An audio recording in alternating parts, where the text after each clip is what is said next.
प्रिय विद्यार्थियों, आज हम लिए अंतिम वर्ष इतिहास के प्रथम प्रश्न पत्र के अंतर्गत कृषि के वाणिज्यीकरण और ब्रिटिश शासन में उसके प्रभाव के विषय में चर्चा करेंगे। कृषि और कृषक की दशा बिगड़ने के लिए ब्रिटिश सरकार की कृषि नीति ही नहीं अपितु औद्योगिक नीति भी जिम्मेदार थी। 1813 ईस्वी के चार्टर एक्ट द्वारा कंपनी का व्यापारिक एकाधिकार समाप्त करके मुक्त व्यापार की नीति अपनाई गई। अब भारत केवल एक पूंजीवादी व्यवस्था को सुदृढ़ करने वाला देश नहीं था, अपितु ब्रिटिश पूंजीपतियों के लिए एक मंडी भी बन गया। इसके कारण स्थानीय कुटीर उद्योग विनष्ट हो गए। क्योंकि इंग्लैंड में औद्योगिक क्रांति उफान पर थी तथा इंग्लैंड को अपने उद्योगों के लिए सस्ते माल की आवश्यकता थी।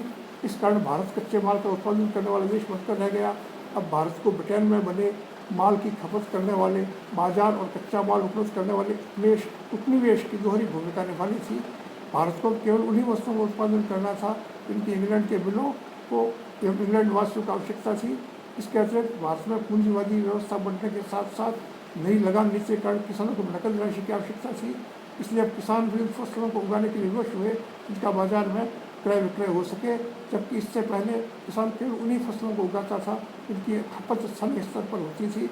इस प्रकार उत्पादन के स्वरूप और प्रकृति में मूलभूत परिवर्तन हुए और भारतीय कृषि का वाणिज्यीकरण हो गया। भारत में ब्रिटिश सत्ता स्थापित होने से पूर्व जिन जिनसों का उत्पादन होता था वे कृषक परिवार के दैनिक उपयोग के लिए आवश्यक थी और उनका उपयोग विनिमय के लिए हो सकता था। ब्रिटिश पूंजीवाद के हस्तक्षेप से नकदी फसलों की अवधारणा का विकास हुआ। अब भारत का किसान केवल वे जिनसे पैदा करने लगा जिनका देशी और विदेशी बाजार में अधिक मूल्य मिल सके। इन फसलों के लिए उन्हें यूरोपीय बाजारों में विक्रय हेतु बाध्य किया जाता था। इनमें प्रमुखतः 1853 ईस्वी के बाद भारत में ब्रिटिश पूंजीपतियों द्वारा किए गए पूंजी निवेश के कारण नील, चाय, कॉफ़ी, रबर आदि की खेती में अधिक जोर दिया जाने लगा। नील की खेती का कार्य निर्धन श्रमिकों से करवाया जाता था। उन्हें नील के बागानों में काम करने के बलपूर्वक गरीब राशि दी जाती थी और बंधुआ श्रमिक बनाकर बागानों में कार्य करवाया जाता था। नंबर 2, चाय कॉफ़ी के बागानों में भी श्रमिकों का जी भरकर शोषण किया जाता था। 1887 ईस्वी में चाय बागानों में काम करने वाले श्रमिकों की संख्या लगभग 5 लाख थी। इनसे छलकपट किया जाता था और बाद में बंधुआ मजदूर रखा जाता था। नंबर 3, जूट की खेती। यूरोप के कारखानों को जूट की बहुत बड़ी मात्रा में आवश्यकता थी, इसलिए यूरोपीय और ब्रिटिश व्यापार ने जूट उद्योग में काफ़ी पूंजी का निवेश किया और पटसन की खेती पर विशेष ध्यान दिया जाने लगा। यूरोपीय व्यापारी उद्योगपति पटसन जूट से भारी लाभ अर्जित करते थे, किंतु कच्चा माल देने वाले किसानों को वो उनके उत्पादन की बहुत ही कम कीमत देते थे। कृषि का तेजी से वाणिज्यीकरण होने के कई प्रभाव निकले। इसके परिणामस्वरूप भारतीय किसान एवं गांवों की तस्वीर तेजी से बदलने लगी। पूंजी का प्रभाव ब्रिटेन की तरफ हो गया। अब ब्रिटेन से भारत के स्थान पर भारत से ब्रिटेन की तरफ पूंजी जाने लगी। भारत के गांव तेजी से निर्धन होने लगे। किसान का पूरा परिवार दिन रात परिश्रम करने के उपरांत भी ऋण लेकर लगान चुकाता था, जिससे किसान बड़ी संख्या में सूदखोरों एवं साहूकारों के चंगुल में फंस गया और चारों ओर निर्धनता भुखमरी का बोलबाला हो गया। कृषि वाणिज्यीकरण के कुछ प्रमुख प्रभाव इस प्रकार से हैं। पहला, गाँव में पूंजी की आवश्यकता। कृषि के वाणिज्यीकरण के कारण भारतीय गाँवों की वस्तु विनिमय क्षमता और आत्मनिर्भरता समाप्त हो गई तथा गाँवों में भी दैनिक आवश्यक पूर्ति के लिए पूंजी की अनिवार्यता हो गई। पूंजी आधारित अर्थव्यवस्था का निर्माण होने से गाँव में उत्पादित प्रत्येक वस्तु शहरों की ओर जाने लगी। नंबर 2, कृषकों की निर्भरता में वृद्धि। कृषि के वाणिज्यीकरण से व्यापारी वर्ग तथा ईस्ट इंडिया कंपनी को बहुत लाभ होने लगा, परंतु किसानों की निर्भरता में वृद्धि हुई। नंबर 3, अकालों की भयावहता में वृद्धि। कृषि के वाणिज्यीकरण फसलें औद्योगिक आवश्यकताओं को ध्यान में रखकर उगाई जाती थी। जूट और कपास की खेती में वृद्धि होने से खाद्यान्नों की भारी कमी हो गई और अकाल पड़ने लगे। कंपनी का शासन होने से पूर्व भी भारत में अकाल पड़ते थे, परंतु उनका कारण धान का अभाव न होकर यातायात के साधनों का अभाव था। अब अकाल और सूखों का प्रत्यक्ष कारण कंपनी की दोषपूर्ण औद्योगिक एवं कृषि नीतियाँ थी, जिन्होंने भारतीय किसानों को अत्यधिक निर्धन बना दिया। अकाल के समय खाद्यान्नों के दाम इतने बढ़ जाते थे कि लोगों के लिए इन्हें खरीदना असंभव हो जाता था। अतः प्रत्येक अकाल के समय हजारों लोग भूख से तड़प कर मर जाते थे।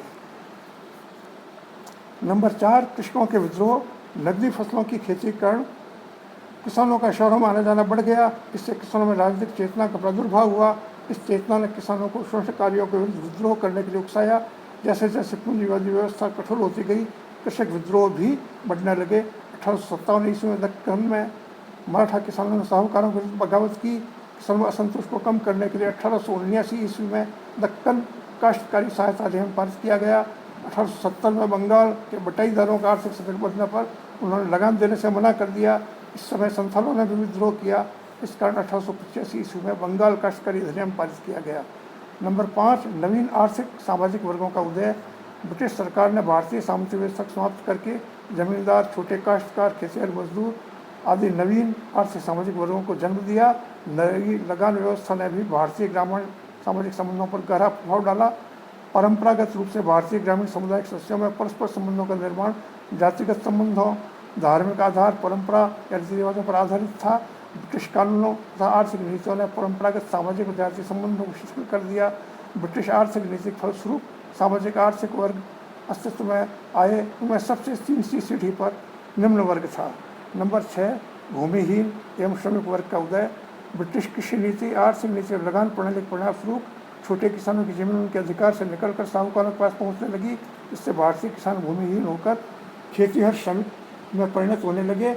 इनकी संख्या दिनों दिन बढ़ने से आधे लोग इसी वर्ग में आ गए। 1875 ईस्वी में देश में भूमिहीन कृषकों की संख्या 80 लाख थी, जो 1901 में बढ़कर 350 लाख और 1921 में बढ़कर 390 लाख हो गई। 7वां, यातायात एवं संचार साधनों में सुधार। कृषि के वाणिज्यीकरण के कारण कृषि जिन्सों को एक स्थान से दूसरे स्थान तक तेज गति से पहुंचाने के लिए रेल, सड़क एवं जहाजरानी संबंधों परिवहन साधनों का विकास हुआ।